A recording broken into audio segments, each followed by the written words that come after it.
Iisa nga ba si Darna at si Varga? So tara ating alamin yung history ng dalawa. So first with Varga, the early sketches of Varga was created in 1939. Pero una tong lumabas sa Bulaklak Magazine noong 1947 na. Dahil there are lots of challenges para maipublish ang comic book ni Varga. Varga was inspired kay Superman instead na kay Wonder Woman, iniisip ng karamihan because Varga was created 1939 while Wonder Woman was created 1941.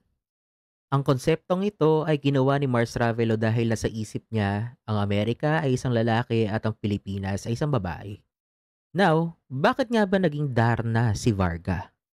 Ito ay dahil noong 1949 ang ownership ni Varga ay nakay Bulaklak Magazine at umalis nga si Mars Ravelo doon. At lumipat nga si Mars Ravelo sa Filipino Comics at dahil gusto niyang dalhin ang kanyang karakter, nirebrand niya to as Darna noong 1950. Si Varga ay naging standalone character at na-feature sa Comic Presents Varga. So to make the long story short, iisa nga lang si Varga at si Darna. Napilitan lang si Mars Ravelo na palitan ang pangalan ni Varga to Darna dahil ang ownership ni Varga ay nasa ibang company. So yun lang naman.